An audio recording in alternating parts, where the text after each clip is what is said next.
específicamente con fuerza. Como dice allí, que esta palabra termodinámica proviene del griego termos, que significa calor, y dinamos, que significa poder, fuerza. Entonces, esta rama de la física dice que estudia las acciones mecánicas del calor y de otras formas semejantes de energía. Porque dentro de este campo vamos a estudiar el comportamiento que se tiene en los cuerpos cuando a través del calor se produce movimiento, ¿ya? Se produce energía mecánica o al revés. Pero la energía mecánica puede convertirse íntegramente en calor. Por ejemplo, ¿cuándo producimos energía mecánica en calor? Cuando nos frotamos las manos, por ejemplo. Allí la energía mecánica que es el roce debido al movimiento de las palmas de la mano, por ejemplo, eso de energía mecánica, se transforma en energía calórica. Por eso nos calentamos las manos. O nos calentamos las manos moviendo los pies, etc. Bueno, esa transformación energética no presenta muchas dificultades. Las dificultades se presentan cuando queremos transformar el calor en energía mecánica. Porque esto hay que realizarlo en sistemas. Bueno, y en estos sistemas, ¿cierto?, que tienen distintos elementos, porque los sistemas están compuestos por elementos. Estos elementos, ¿cierto?, que pueden ser entes físicos o no. ¿Ya? Entonces, generalmente, aquí hay transformaciones o pérdidas, llamémosle, transformaciones que se pierden, es decir, energía que no se pierde. Por ejemplo, dentro de la termodinámica está el estudio de esta transformación mediante los motores térmicos, el motor de un auto, por ejemplo. ¿Qué es lo que ocurre allí? El calor generado por una transformación de energía química, el combustible, alcohol, petróleo, benzina o gas, ¿cierto? Mediante eso vamos a obtener energía mecánica, que es la que va a mover el vehículo. Pero ¿qué ocurre? Parte de ese calor no se va a ocupar en mover el vehículo, no se va a ocupar en transformarse en energía mecánica, sino que parte, y la gran parte de esa energía va a ser energía no útil. Porque, por ejemplo, irremediablemente este proceso se realiza a través de un motor, ¿cierto? Y ese motor va a absorber, ¿cierto?, va a absorber calor. Y ese calor no tiene ninguna utilidad, a no ser que lo utilicemos en calentar el habitáculo donde estamos en el auto. Pero en sí no es útil para la finalidad de que es mover el vehículo. ¿Ya?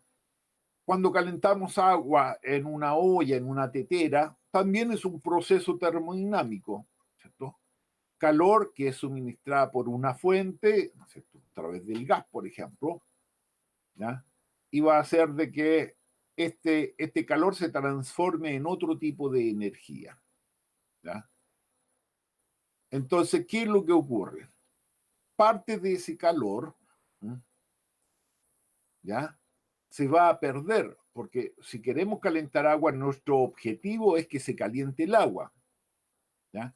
Pero irremediablemente ese calor también va a calentar el recipiente, la olla o la tetera. Pero a nosotros no nos interesa eso. Lo ideal sería, ¿no es cierto?, que pudiésemos calentar solo el agua, pero no es factible. Como también en el caso del motor de un automóvil, ojalá no se nos calentara el motor, porque estamos perdiendo energía. Es decir, si estamos perdiendo energía y eso hace que el rendimiento, es decir, el aprovechamiento de la energía, sea bajo. Entonces, ¿qué está haciendo este? ¿Ya? Entonces, ¿qué es lo que acontece? Se presentan problemas como ese. Ya. Por eso dice aquí que su estudio aborda los objetos como sistemas macroscópicos.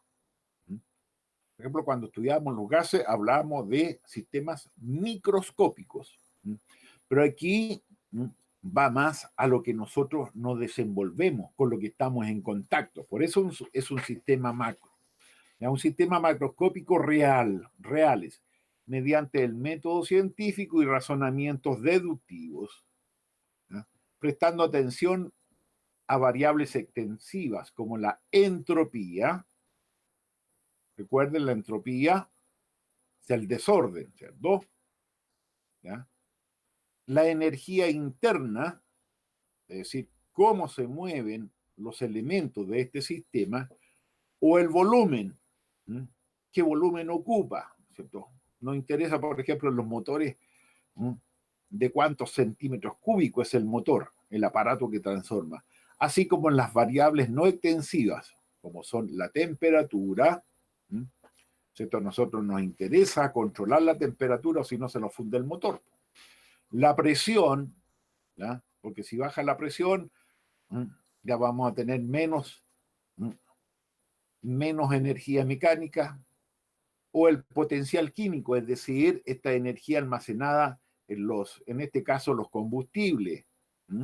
Allí esa es energía química y nos interesa también en estos procesos, en otros tipos de magnitud. Es decir, hay varios elementos que están interactuando en estos procesos. ¿Ya? A ver. Dice, sin embargo, la termodinámica no ofrece una interpretación de las magnitudes que estudia y sus objetos de estudio son siempre sistemas, es decir, ¿ya? Interpretar las magnitudes como presión, tiempo, nosotros las utilizamos, ¿no? Son siempre sistemas en estados de equilibrio. ¿Por qué? Porque en la naturaleza todo tiende al equilibrio. Por ejemplo, en este sistema de, ¿cómo se llama? Efecto invernadero, si bien es cierto, ya causa problemas, pero a nivel natural, ese efecto invernadero se equilibra, ¿ya? Que hace que la vida pueda existir en el planeta Tierra. Es decir, aquellos cuyas características son determinables por elementos internos, ¿ya? Del sistema, por supuesto, y no tanto por fuerzas externas que actúan sobre ellos. Por esta razón, porque si consideramos, ¿ya?, fuerzas externas, se nos puede producir un desequilibrio. Por esta razón, considera que la energía solo puede intercambiarse de un sistema a otro de manera de calor o de trabajo. Pero, ¿qué es lo que es un equilibrio térmico? Tenemos que el calor es una manifestación energética, ¿no?, que se manifiesta a través de la energía cinético-molecular. ¿Ya? Así se manifiesta el calor. Por lo tanto, ¿ya?, como la naturaleza siempre tiende a este equilibrio térmico, esta energía cinético-molecular en un sistema va a pasar de donde haya más energía a donde haya menos energía hasta que se produzca, ¿ya?, hasta que se produzca el equilibrio térmico. ¿Y cuándo va a ocurrir esto? Cuando todos tengan el mismo nivel de energía, es decir, cuando todos tengan la misma temperatura. Por lo tanto, el calor en sí no es un elemento, sino que es un proceso, ¿ya?, el calor no es más que energía cinético-molecular en tránsito. ¿Ya? Por lo tanto, todos los cuerpos tienen calor si no están en equilibrio térmico. ¿Ya? Porque si están en equilibrio térmico, todos tienen la misma temperatura, no habría esta transferencia de energía. Y como el calor es la transferencia de energía, ¿Mm? Así que un cuerpo no tiene calor, lo que puede tener es energía interna manifestada como energía cinético-molecular. ¿Ya? Bueno, si no hay transferencia de energía, no hay calor, pero sí temperatura. Entonces, están relacionadas el calor con la temperatura, pero físicamente no son lo mismo. Por eso que dice que el equilibrio térmico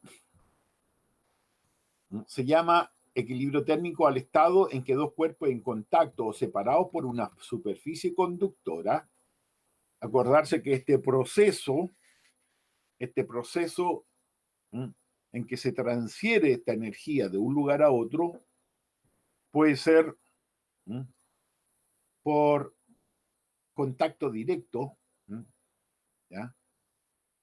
Es decir, que vaya pasando de molécula en molécula, ¿ya? Puede ser a través de movimiento de las sustancias, de un fluido. En los fluidos ocurre eso, en el aire, en el líquido. Es decir, puede ser por conducción, pasándose de molécula a molécula, por convección, cuando se produce un movimiento de la sustancia, o bien mediante onda electromagnética, que es la radiación. Entonces, esos son los tres tipos de propagación. Ya. Se llama equilibrio. Entonces, se llama equilibrio térmico al estado en que dos cuerpos en contacto o separados por una superficie conductora igualan sus temperaturas inicialmente dispares debido a la transferencia de calor de uno hacia el otro. Entonces, si tenemos dos objetos en contacto, uno más caliente que el otro, ¿ya? Por ejemplo, ¿ya? El señor Zúñiga, que parece piedra de Curanto, y el señor Francisco Zúñiga, que no es piedra de Curanto. ¿Sabe cuáles son las piedras de Curanto? Las que hacen el curanto y están siempre calientes. Por eso se cuece la. Oye, ¿están ahí o no? Que no lo escucho. Sí, Jarito, estamos acá. Sí, estamos acá. Ya. A medida que el tiempo transcurra, ambos tendrán a alcanzar la misma temperatura. Y si no hay transferencia de calor hacia otro objeto, en adelante mantendrán un equilibrio térmico, o sea, una temperatura constante.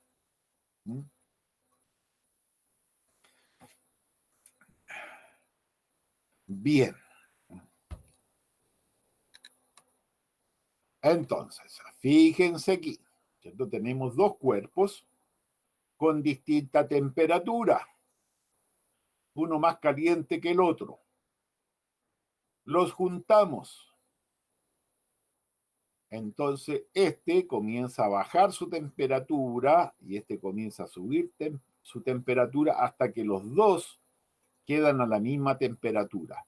Cuando los dos tienen la misma temperatura, se ha producido el equilibrio térmico. En este proceso, el cuerpo más caliente ha transferido energía y esa energía la ha absorbido el cuerpo más frío hasta que se produce el equilibrio térmico. Y eso es lo que ocurre, por ejemplo, ¿no es cierto?, cuando servimos café. El agua, ¿cierto?, está a una determinada temperatura, cercana alrededor de los 100 grados Celsius. Y la taza seguramente va a estar a temperatura ambiente, 20 grados Celsius. Cuando echamos el agua, ¿qué es lo que ocurre? El agua cede calor a la taza. Por lo tanto, disminuye la temperatura. Y la taza aumenta su temperatura, ¿ya? Porque ha absorbido la energía que le entregó el agua. Ese proceso ocurre hasta que igualan su temperatura.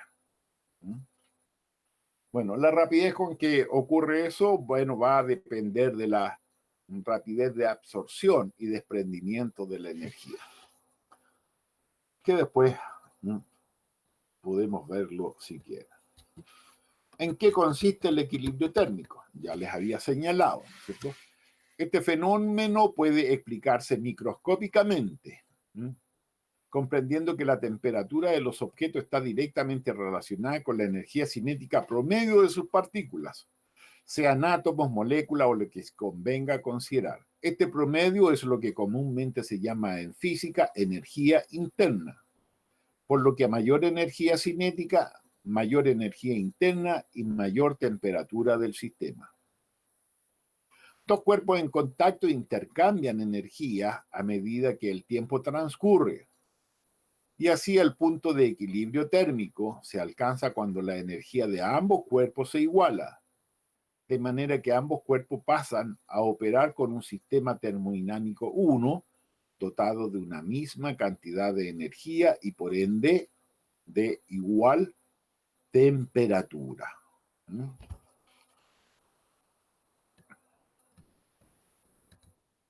¿Cómo determinamos ese equilibrio térmico?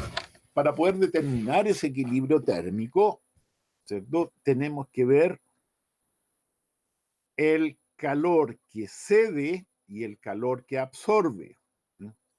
¿Y cómo determinamos esa cantidad de calor que un cuerpo cede o absorbe? Por esa formulita que aparece allí, dice: la expresión del equilibrio térmico involucra el cálculo de la diferencia de temperaturas entre los dos cuerpos, por lo que debe determinarse la cantidad de calor que intercambian.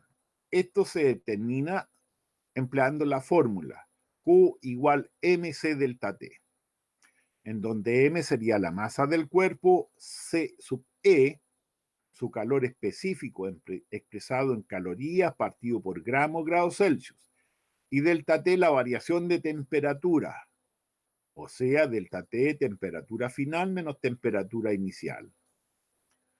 Tiempo final menos temperatura, aquí le puse tiempo. Delta T, esto es temperatura. Después ustedes le rayan, lo corrigen. Es que está haciendo un apunte de mecánica y ahí el delta T es tiempo. Quedé pegado con eso. ¿Ya? Ustedes lo corrigen ahí. Bueno. Ya.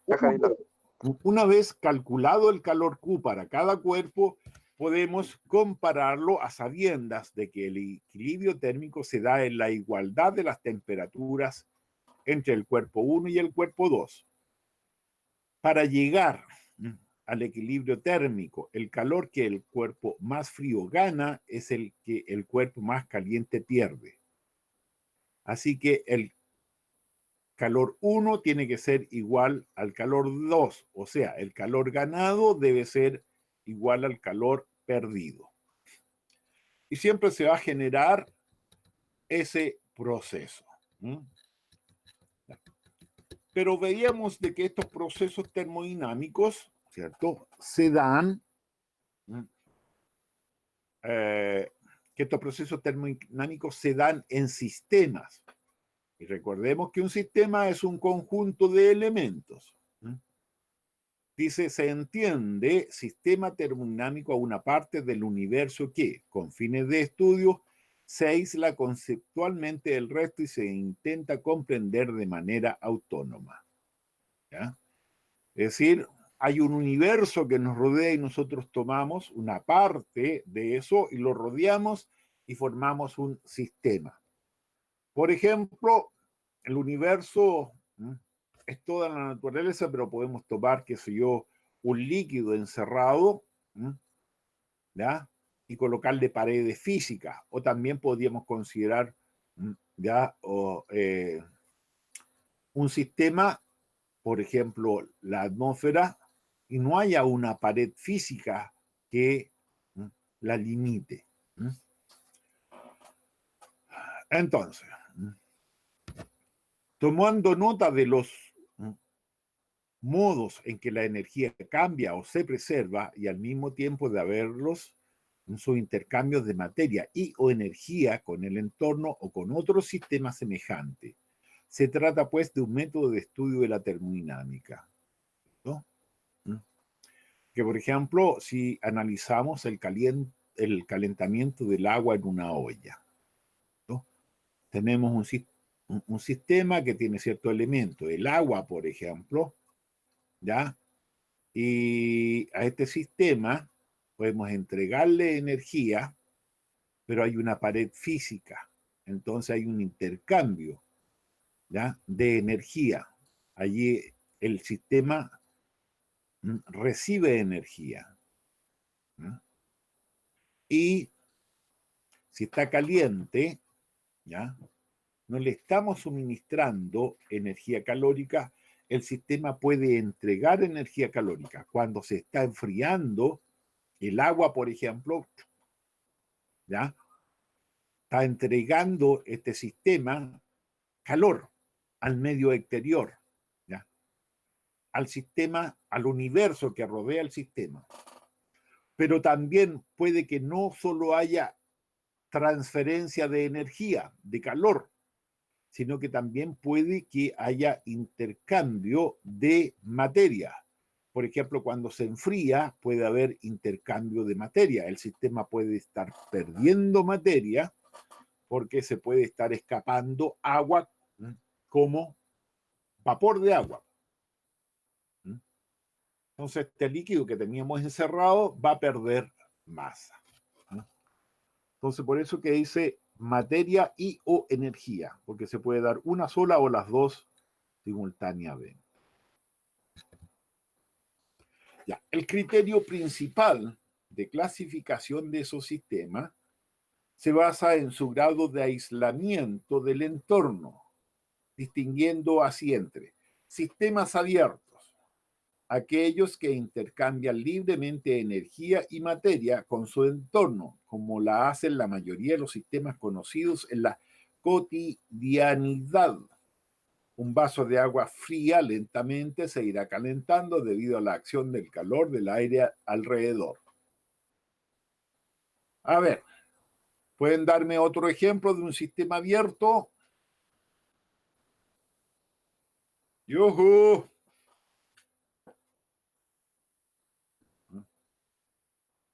El café que se toma en la mañana libera energía. Correcto. Allí, ¿no es cierto? La evaporación del café, por ejemplo, ¿ya? Está abierto al universo que lo rodea. Sistemas cerrados, aquellos que intercambian energía en su contorno, pero no materia. Es lo que ocurre con un envase cerrado como una lata cuyo contenido es invariable, pero pierde calor con el tiempo, disipándolo en el aire alrededor. Ya, por ejemplo, un termo, ¿cierto? Que son más o menos, ¿cierto? Herméticos, o cualquier objeto, ¿ya? Que esté. A ver, seguramente han visto la siguiente experiencia. Si uno deja en un vaso con agua y lo deja allí, después pasa un tiempo grande, ¿qué va a encontrar? Que el agua ha disminuido. Ese sería un sistema abierto, ¿ya? En que hay intercambio de energía y materia.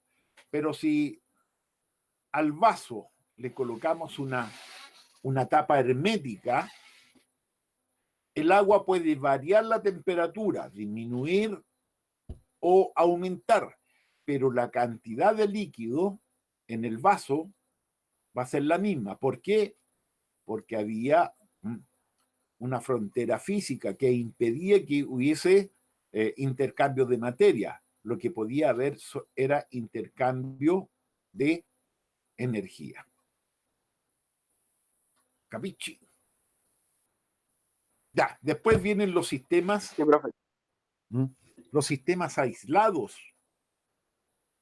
Aquellos que hasta cierto punto no intercambian energía ni materia con el entorno. No existen los sistemas perfectamente aislados. Pero como se señala aquí, los termos, esos para el agua caliente, los termos para el hielo, por ejemplo, ¿ya? Se aproximan, ¿cierto? Solo se aproximan y muy vagamente, porque en un termo no habría intercambio de materia, ya es un sistema cerrado. Pero en los termos de agua caliente, ya el agua se mantiene caliente por mucho tiempo, ¿ya?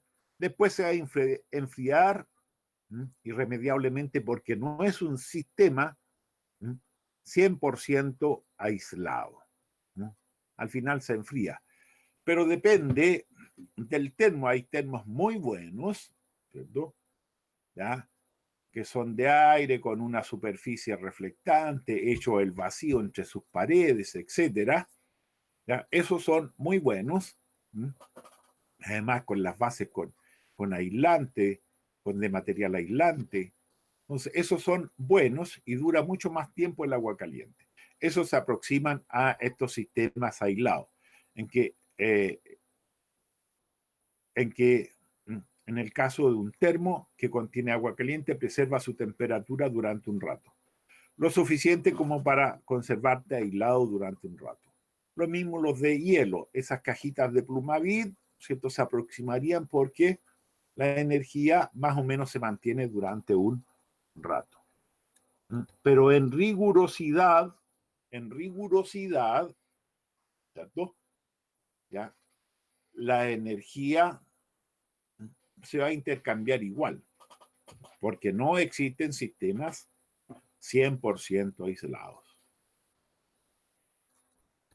Bueno, esta termodinámica se rige por leyes. Dice, la termodinámica se rige por los establecidos en sus 4 principios o leyes fundamentales, formuladas por diversos científicos a lo largo de la historia de esta disciplina. Dichos principios o leyes son: el primer principio, conocido como ley de la conservación de la energía. ¿Qué establece este principio? Establece que la cantidad total de energía en cualquier sistema físico aislado de su entorno será siempre la misma, aunque pueda transformarse de una forma de energía a muchas otras diferentes. En menos palabras, la energía no puede crearse ni destruirse, solo transformarse. Es decir, por ejemplo,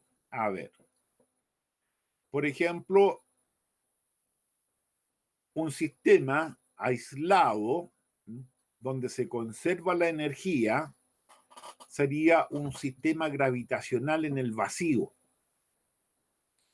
Un cuerpo a cierta altura,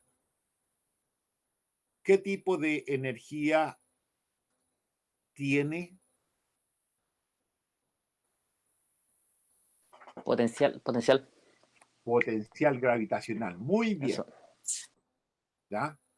Y cuando se mueve, ¿qué energía tiene? Cinética. Cinética. Bien. Entonces, en este sistema gravitacional aislado, cuando está suspendido a cierta altura, toda su energía está convertida en energía potencial gravitacional. Pero si lo soltamos, la altura va disminuyendo. Por lo tanto, la energía potencial gravitacional disminuye. Pero aumenta la velocidad. Por lo tanto, va creciendo la energía cinética. Pero la suma de la energía potencial más la energía cinética va a dar un valor que no cambia, que es constante.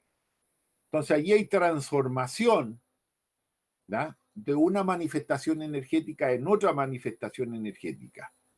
Pero la energía total de ese sistema, ¿ya?, permanece constante. Eso estaría dentro del primer principio o ley de la conservación de la energía.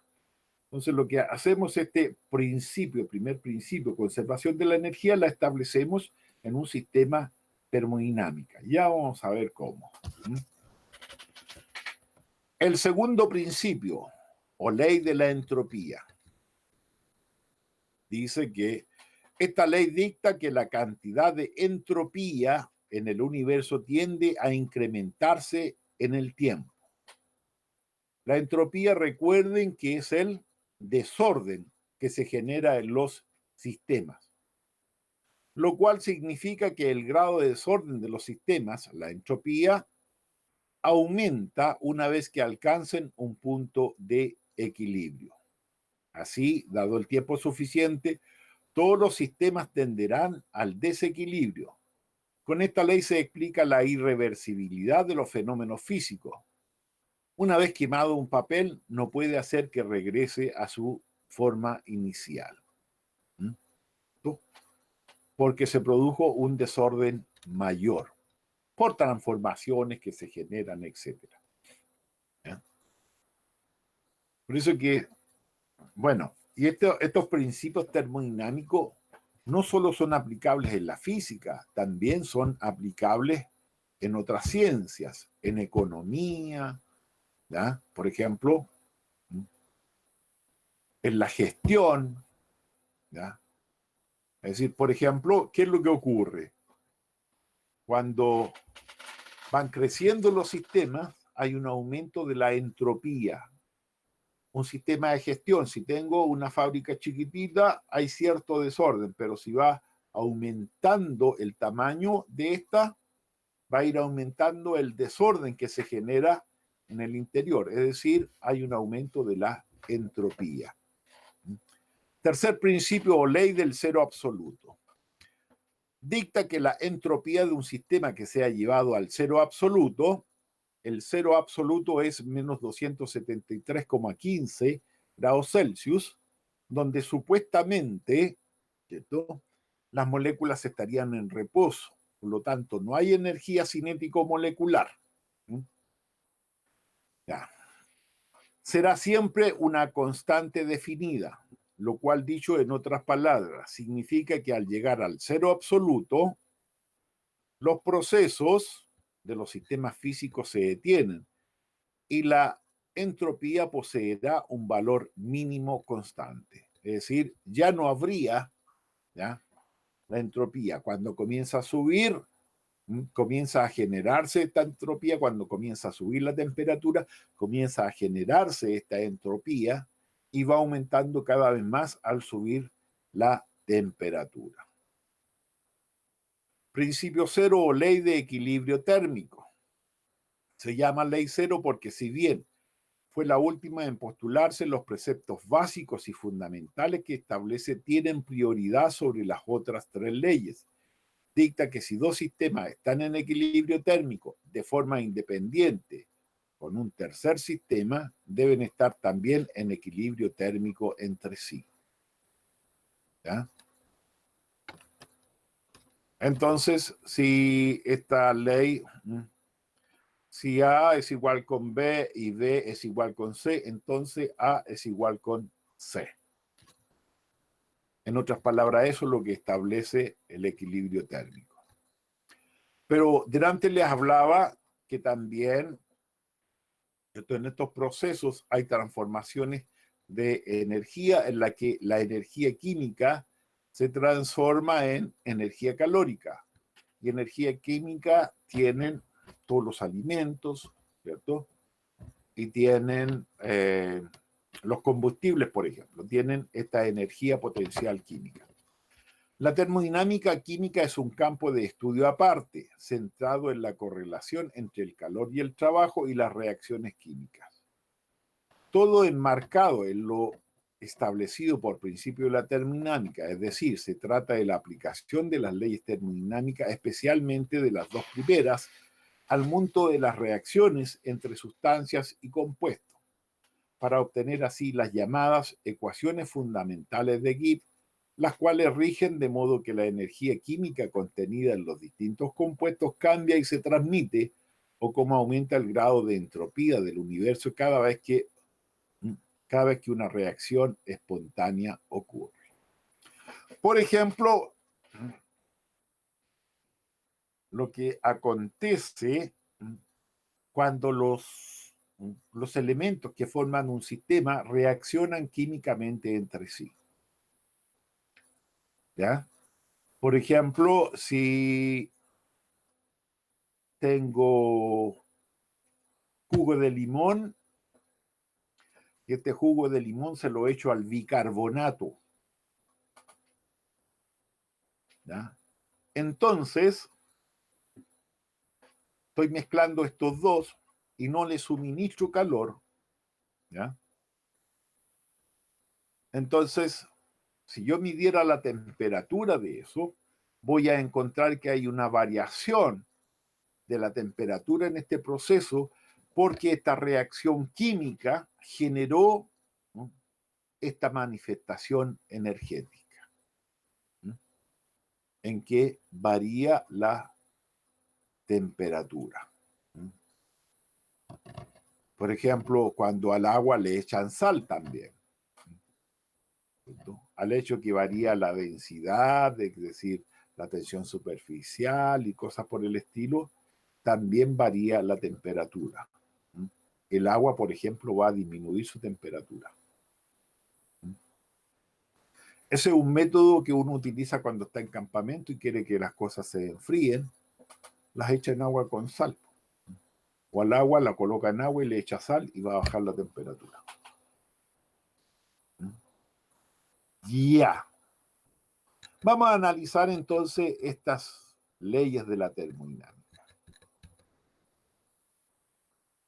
Dice la primera ley, y con esta nos vamos a dar bastante vuelta. Dice, la primera ley se llama ley de conservación de la energía porque dicta que en cualquier sistema físico aislado de su entorno, la cantidad total de energía será siempre la misma, a pesar de que pueda transformarse de una forma de energía a otras diferentes. O dicho en otras palabras, la energía no puede crearse ni destruirse, solo transformarse. Entonces, de ese modo, al suministrar una cantidad determinada de calor, Q, a un sistema físico, su cantidad total de energía podrá calcularse como el calor suministrado menos el trabajo realizado, efectuado por el sistema sobre sus alrededores, expresado en una fórmula.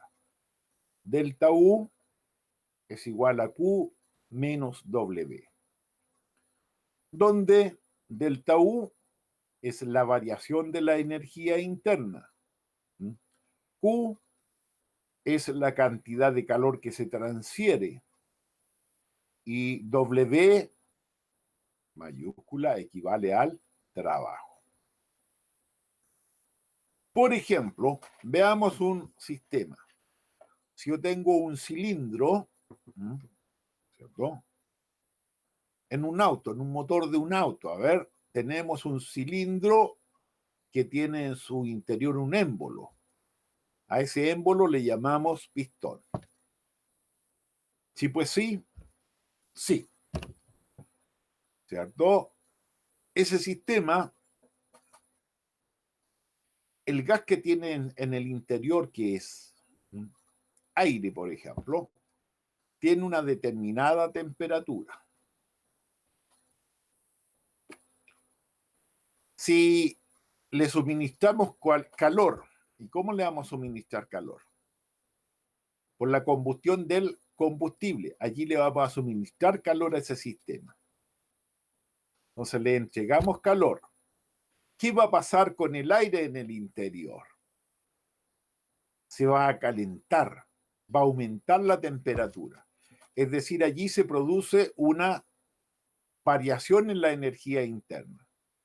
Por lo tanto, el calor que suministró hizo variar la energía interna del aire, aumentó. Pero, como consecuencia de eso, se produce una expansión en el interior. Al variar la energía interna, va a variar el volumen del aire. Y el pistón se va a mover, ¿cierto?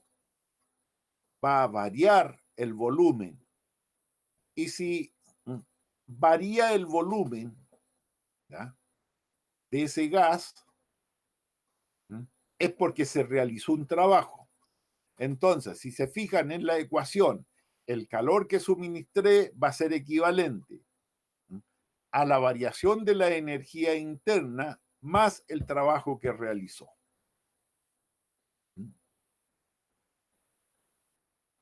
Bien, entonces,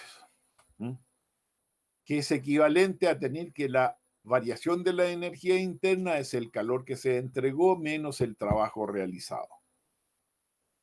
En una olla, ¿ya?, ocurre este caso. Por ejemplo, la olla, le echamos agua, tiene una determinada temperatura. Si lo calentamos en el gas, le estamos suministrando calor. ¿Ya?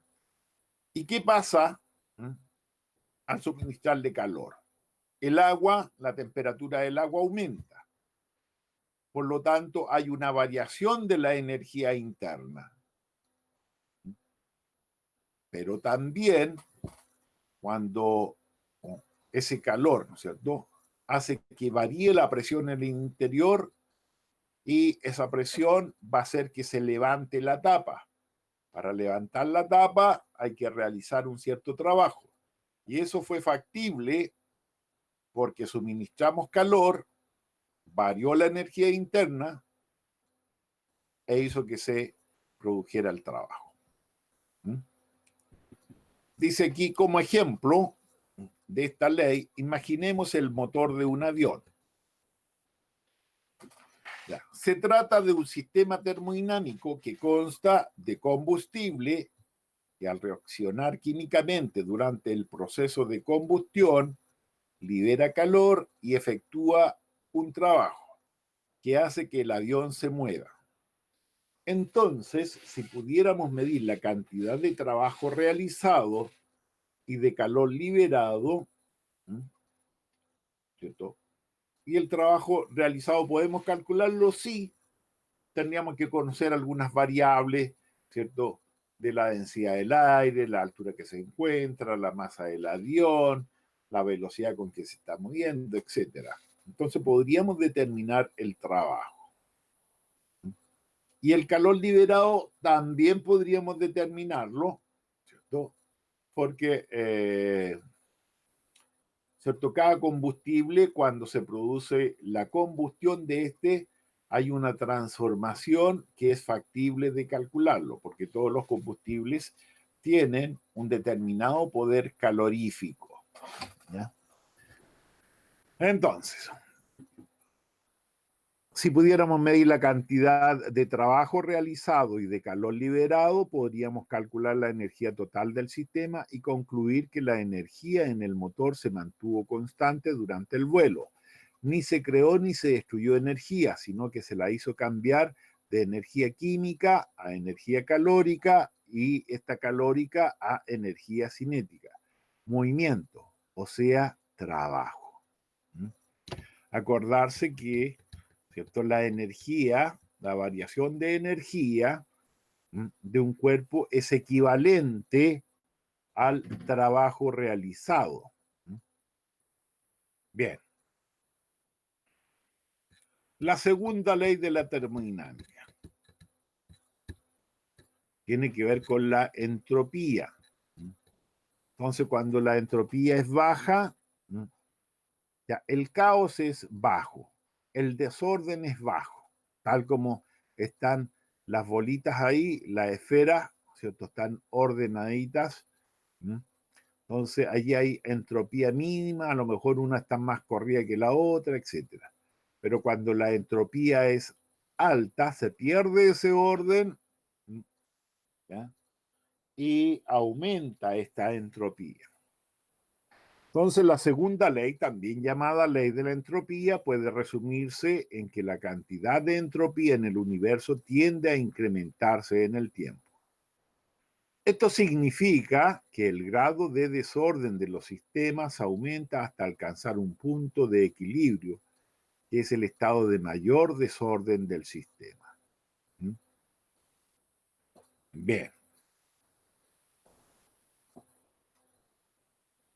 Por ejemplo, cuando calentamos agua en un proceso, ¿cierto? Tiene una temperatura determinada, hay una variación de energía interna.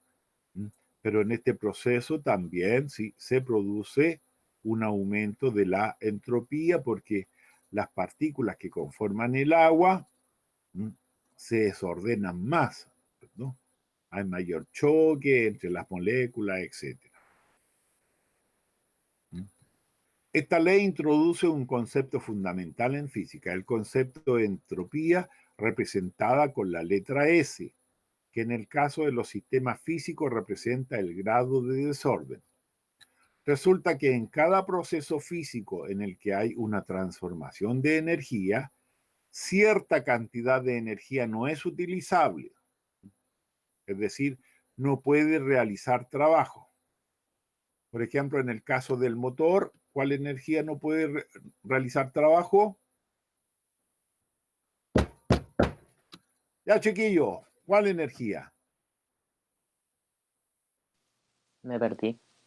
XD. Aquí dice que resulta que en cada proceso Jarita, me perdí. en el que hay una transformación de energía, cierta cantidad de energía no es utilizable. En un motor de un auto, le había dicho, aquí aparece el motor de un avión. ¿Ya? ¿Cuál energía es la que no puede realizar trabajo? Es la energía no útil, la energía inútil. ¿Ya? ¿Y cuál es esta? Si tuviésemos un motor de un auto, por ejemplo, ¿cuál sería esa energía no útil que no va a poder realizar trabajo? El calor. La energía calórica.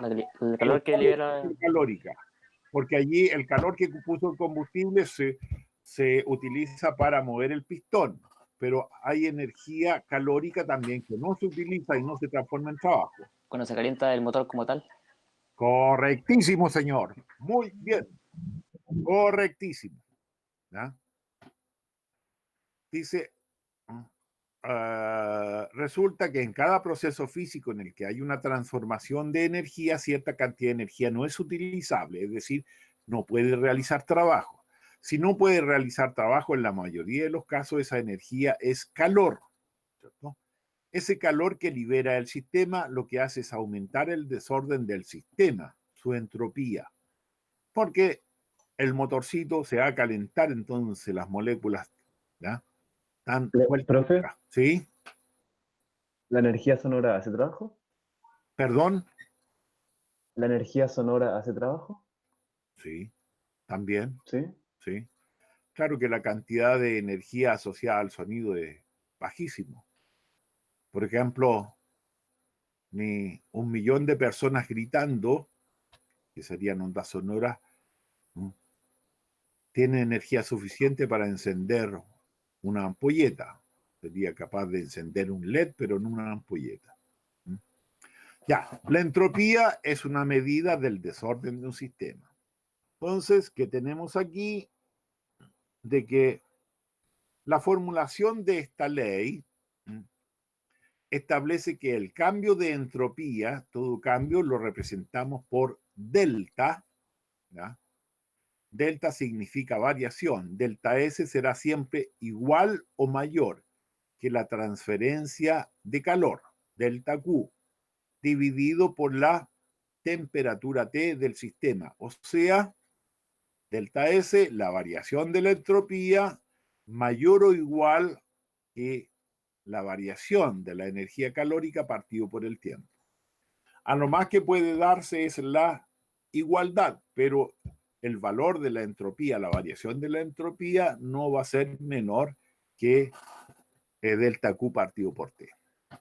Para entender esto, con un ejemplo, basta con quemar una cantidad determinada de materia y luego juntar las cenizas resultantes. Al pesarlas, comprobaremos que es menos materia que la que había en su estado inicial.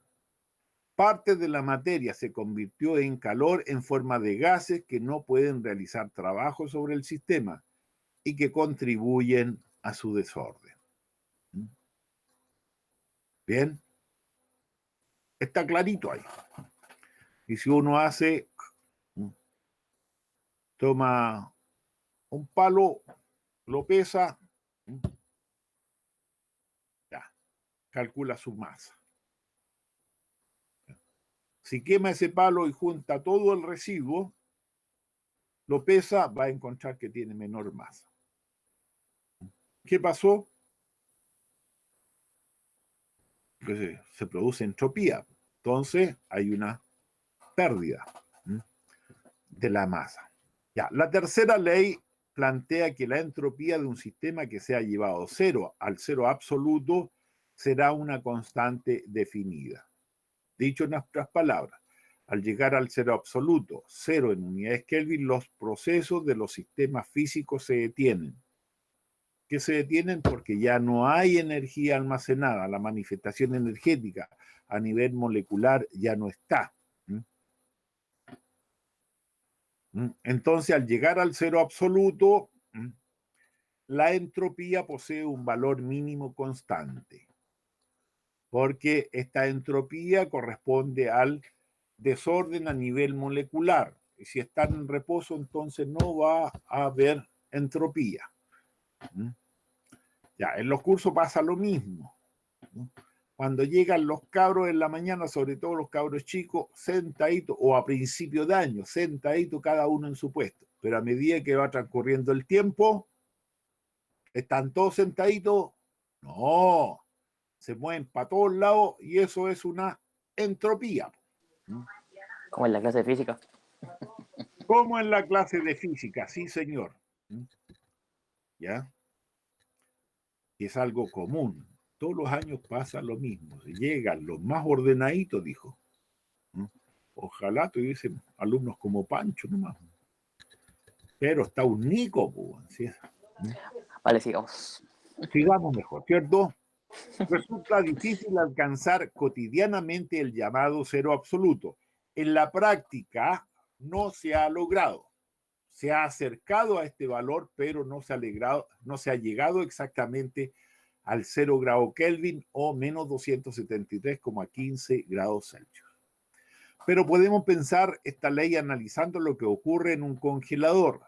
Los alimentos que depositemos allí se enfriarán tanto que se ralentizarán o incluso detendrán los procesos bioquímicos en su interior. Por eso se retarda su descomposición y será apto para su consumo durante mucho más tiempo. ¿Ya? Eso es lo que ocurre, ¿no es cierto? Que las moléculas comienzan a retardarse su movimiento y por eso separan los procesos que producen la descomposición de los alimentos. En cambio, cuando hay calor, cuando se calientan, aumentan esos procesos y se producen, ¿cierto? Ya que estos elementos puedan llegar a descomponerse. Si nos fijamos aquí, los ejemplos son ejemplos de lo que encontramos a diario, ¿ya? Y que están aplicados dentro de un cierto tema de la física. Es decir, esta está insertada en lo que hacemos, aunque nosotros no nos demos ni cuenta. Lo único que la experiencia nos dice que si metemos algo en el freezer va a durar más que si no lo metemos. ¿Ya? ¿Pero por qué? Ahora estamos sabiendo por qué. Bien. La ley cero de la termodinámica. Dice que La ley cero se conoce con el nombre, aunque fue la última en postularse, también conocida como la ley de equilibrio térmico. Este principio dicta que si dos sistemas están en equilibrio térmico de forma independiente con un sistema, ya lo habíamos dicho antes. Esta ley nos permite comparar la energía térmica de tres cuerpos, A, B y C. Si el cuerpo A se encuentra en equilibrio térmico con el C, tienen la misma temperatura. Si B tiene la misma temperatura que en C, entonces A y B poseen igual temperatura. Otra forma de enunciar este principio es argumentar que al poner en contacto dos cuerpos con distinta temperatura intercambian calor hasta que sus temperaturas se igualen. Es decir, ¿ya? Es lo que ocurre en la naturaleza. En la naturaleza se tiende al equilibrio, ¿ya? En todo orden, ¿cierto? Aquí equilibrio térmico, ¿ya? En electricidad, equilibrio eléctrico, equilibrio mecánico, etc.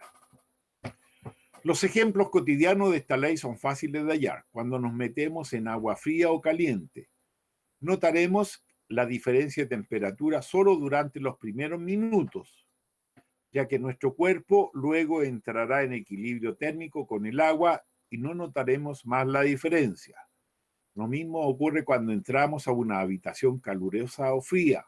Notaremos la temperatura al principio, pero luego dejaremos de percibir la diferencia, pues entraremos en equilibrio térmico con ella. ¿Sí? Cuando uno va a las termas, al principio se quema con el agua, pero después que está un rato y se produce el equilibrio térmico, estamos felices. O cuando nos metemos al agua fría, ¿no? Ya después de pegar un par de suspiros, se nos va a regular, se va a producir el equilibrio térmico y va a llegar un momento en que no nos vamos a dar ni cuenta y ya vamos a andar chapoteando. Entonces, es cosa de que se produzca el equilibrio térmico y ya no lo vamos a notar. ¿Qué es la entropía? En física se habla de entropía, usualmente se simboliza por S, para referirnos al grado de equilibrio de un sistema termodinámico, o más bien a su nivel de tendencia de desorden, variación de la entropía. Así, cuando se produce una variación de entropía positiva, los componentes de un sistema tienden más al desorden que cuando se produce una entropía negativa. Es decir, una entropía negativa, ¿cierto? ¿Ya? Cuando hay una disminución de la temperatura. Entonces, disminución de la temperatura, entropía negativa, ¿ya? Aumento de la temperatura, entropía positiva. La entropía es un concepto clave para la segunda ley de la termodinámica, que reza que la cantidad de entropía en el universo tiende a incrementarse en el tiempo, o lo que es igual, dado un periodo de tiempo suficiente, los sistemas tenderán al desorden. Y dicho potencial de desorden será mayor en la medida en que más próximo al equilibrio se halla el sistema. A mayor equilibrio, mayor entropía. También puede decirse que la entropía no es más que el cálculo de la energía interna de un sistema que no es útil para realizar un trabajo, pero que existe y se acumula en un sistema determinado, es decir, la energía excedente, desechable.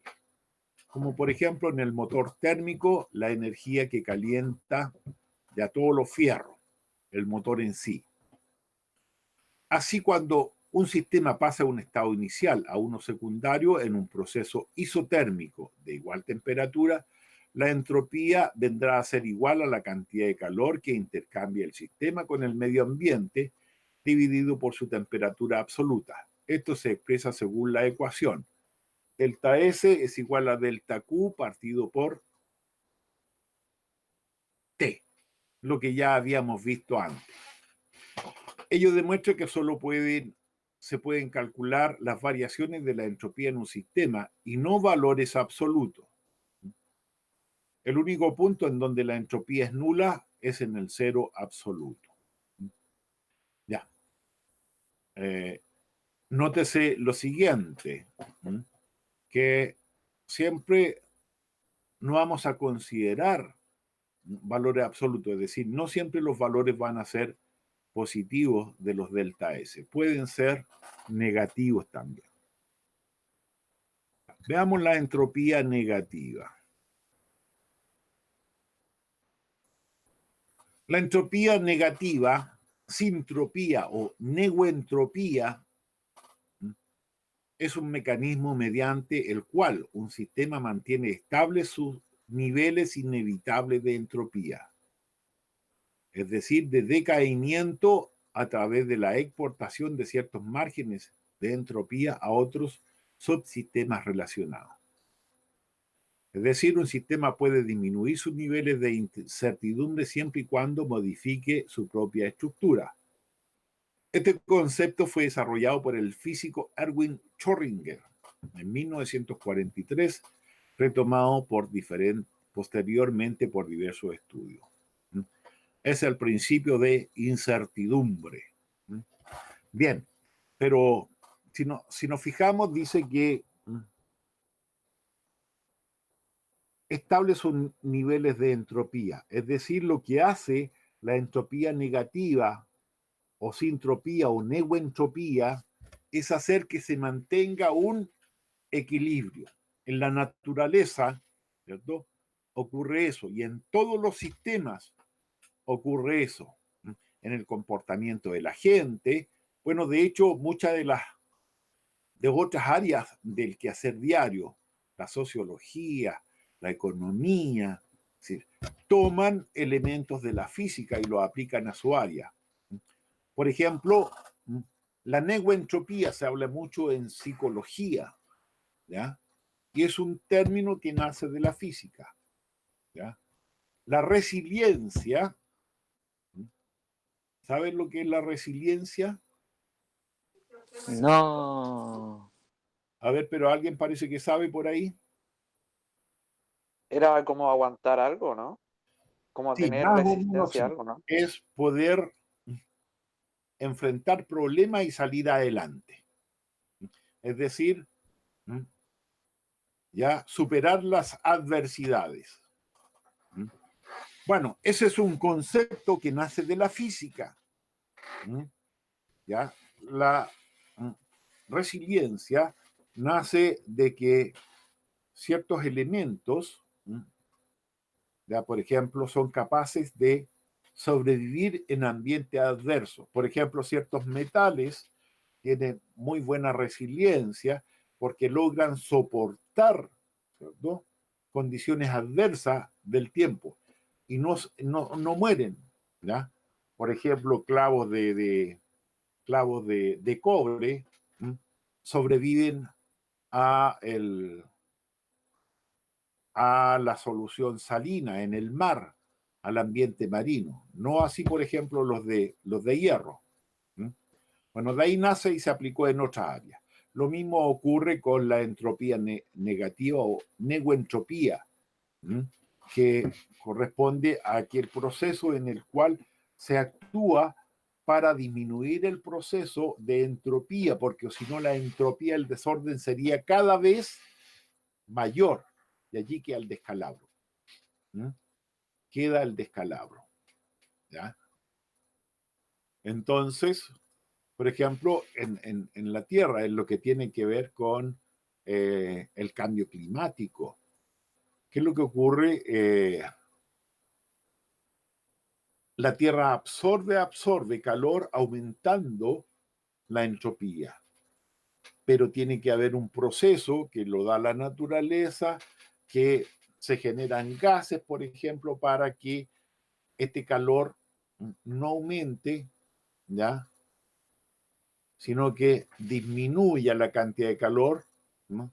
Es decir, permite este sistema que escape calor hacia el exterior. Entonces la temperatura de la Tierra se mantiene estable en cierto nivel. Es decir, hay una entropía positiva y hay una entropía negativa que al actuar hacen que permanezca en equilibrio. Ya. Ejemplo de entropía. La ruptura de un plato. Si entendemos el plato como un sistema ordenado y equilibrado con un alto potencial entrópico, veremos que su fragmentación en pedazos es un suceso natural, temporal, que no sucede de manera espontánea en sentido inverso. Es decir, que no se puede pegar y armar el plato de nuevo, ¿cierto? Eso no puede acontecerse. La descomposición radiactiva, este proceso también irreversible, ¿no?, lleva a los átomos inestables de alta carga entrópica a devenir en versiones de sí mismos mucho más estables, ¿cierto? En los elementos radiactivos se emite radiación, ¿ya? Se van perdiendo elementos hasta que se estabiliza, ¿ya? Entonces, para ello deben primero liberar al universo grandes cantidades de energía, que es lo que llamamos la radiación, hasta que llega un momento en que se estabiliza, ¿ya? Normalmente muchas de estas sustancias llegan a estabilizarse, sí, después de millones de años. ¿Ya? La vejez y la muerte. La realidad inevitable de nuestra existencia lo representa el incremento paulatino de la entropía en el sistema que es nuestro cuerpo humano. Entonces, hay un aumento de la entropía, hay mayor desorden en nuestro cuerpo, ¿cierto? A nivel intelectual, a nivel biológico, etc. Eventualmente dichos niveles de entropía alcanzan su máximo posible y nuestro cuerpo falla por su propio desgaste, por enfermedad, por errores cometidos, etc. Y a dichos eventos sobreviene la muerte, el fin de nuestro sistema. ¿Ya? Y allí sonamos, ¿cierto? Y hay una degradación, ¿cierto?, a medida que llega a estabilizarse completamente porque se comienza a degradar nuestro cuerpo, etc. El fin del universo. La física contemporánea ha advertido sobre la teoría del fin del universo a medida que la entropía se vaya acumulando y acumulando en el tiempo, hasta caotizar su funcionamiento y conducir a un cese del movimiento y de la inestabilidad de la muerte total del universo por la pérdida de calor. ¿Sí? Por ejemplo, con el Sol, ¿cierto? Hay una entropía porque hay un grado mayor de desorganización que va a llegar un momento en que el Sol va a morir. Y allí va a morir lo que está alrededor y depende de él. Pero no nos preocupemos porque van a pasar millones de años. Ya. Bueno, los procesos termodinámicos. En estos procesos, es decir, donde se produce esta transferencia de calor generando estas transformaciones energéticas, se realizan en procesos. Y tenemos distintos tipos de procesos. Dice, en física se denomina proceso termodinámico a la evolución de determinadas magnitudes o propiedades propiamente termodinámicas relativas a un determinado sistema termodinámico. Desde el punto de vista termodinámico, estas transformaciones deben transcurrir desde un estado de equilibrio inicial a otro final, es decir, que las magnitudes que sufren una variación al pasar de un estado a otro deben estar perfectamente definidas en dicho estado inicial y final, como por ejemplo son el volumen, la cantidad de calor, la variación de la temperatura, etc. De esta forma, los procesos termodinámicos pueden ser interpretados como el resultado de las interacciones de un sistema con otro tras ser eliminadas algunas ligaduras entre ellos, de forma que finalmente los sistemas se encuentren en equilibrio mecánico, térmico y o material entre sí. A ver, ¿qué procesos tenemos? Tenemos los procesos isotérmicos, es decir, procesos en los cuales la temperatura es constante. Los prefijos iso, que significan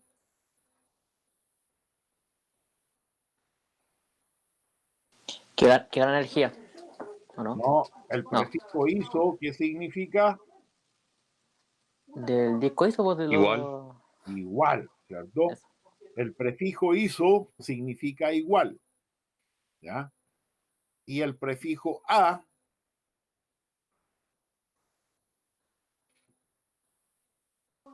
Que no. que no, sin, ¿no es cierto? Significa sin. ¿Mm? ¿Ya?